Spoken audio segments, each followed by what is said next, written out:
ayaan waxa sameeyay waxa soo qaatay garan calankii astaanta markaa waa kulmiyaa waan xidhay dibadna ka baad ka daalan kale sanadii 6 bilood baa lagu ataxaa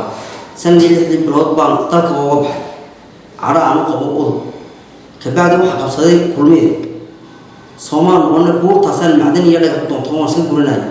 aadan goosarad oo ah muwaadin reer Soomaaliland ah ayaa waxa uu ka warramay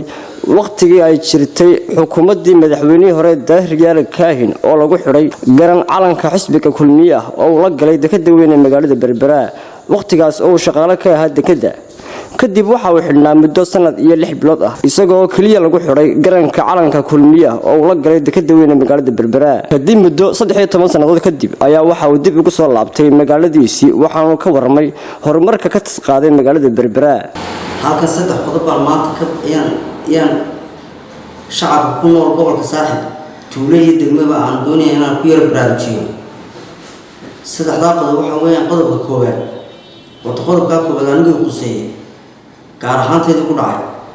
gobolka Saaxil markii uu ay Jamhuuriyadda Soomaaliland markii uu xusbiga udub haysatay ayaan waxa sameeyay waxa soo qaatay garan calankii astaanta markaa waa kulmiyaa waan xidhay dibadna ka baad ka daalan kale sanadii 6 bilood baa lagu ataxaa sanadii 6 bilood baan dalka uga baxay cara aan qabo oo ka baad waxa qabsaday kulmiye Soomaan wana buurtaasan macdan iyo dhaga doonto waan soo gurinay imika soo galay magaalada waxa la yaab inuu watay magaaladii waqtiga laga xiray had halkan amka aan barnaamij ku qabanayno waxa ay ahayd gudaafad iyo wasakh iyo meel dadka lagu baadho oo madoow ah haddana iftiinkeeda iyo quruxdeeda Ilaahay ayaa ugu keenay marka qodobkaas labaad ee aan dadka ku baraarujinay waxa weeyaan waa hooyo Berberi waxa ahayd agoon baahid aabo ma ahayn nin baa Ilaahay u soo diray oo meel uga soo qaaday waa ka soo kuriyay waa ka u maray waa ka quruxdeedii maanta arkin iftiinkeeda maanta waxa taaganahay haddaan ahay aadan goosaro waxa ka soo jeedaa beesha la yiraahdo wadaadi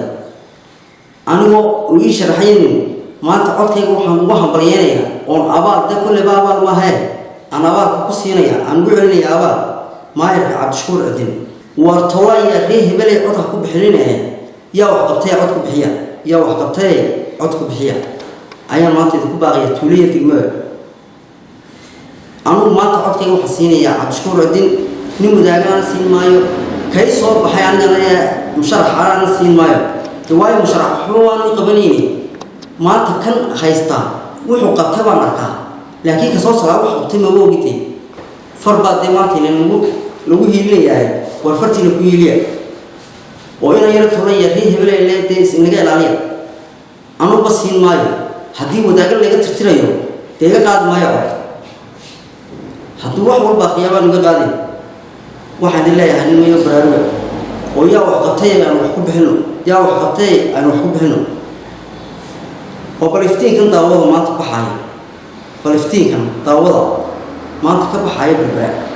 bal quruxdan daawada hal albaabeen Berbera waan ku soo gali jirnaa suuqaas tikid maqaaxir la fariisto waxaan ugu suuqaysaa habeen kaama tigin oo tikid horteeda hada maqaaxir lagu jiray shaqada maantana ilaa iyo magaalo cad furan oo waxaan u aragay wadaas ilaa magaalo iyo ilaa iyo maxaa boqol magaalo kale ka dambeeyay furan oo midab Berbera quruxda aadyaaba si bir quruxda aadyaaba sabab u dhactaa waad ku qalbi taqtaasaaw soo waxaan qoto quruxda Soomaaliland ma noqoto Berbera iyo soo gaarsiiyay hadaba iyo soo gaarsiiyay quruxdii Berbera markay quruxdii Soomaaliland noqoto Berbera iyo soo gaarsiiyay wiil in baa Ilaahay soo diray ninka maanta haysta ayaa Ilaahay soo diray war aqalkeen ma xisaabtamo iskaxday ma shaqeyso oo yaana u shaqeyn war adakay waa hebeliyay in u shaqeyn iskaxdeen ee aanu shaqeyso war yaa wax qabtay iyo halka soo galiyay ya soo gaarsiiyay Berbera halka maanta nin waliba maanta uu soo waslaya oo maayir baan qoraya uu ku leeyahay ma ana maanta maayir baan qoraya war maayir ma wax la iska gaaro waa soo tacada waa soo shaqeysta waayo ninkan uu soo shaqeysta maayirnimada idin kulma tartamayso reer Saaxil codkooda uu horayaan waana siinaa hadii Ilaahay la qabtana diyaar baan noolnahay waa Xamse Jaamac Yare telefishinka caalamiga badda cas 24 magaalada Berbera.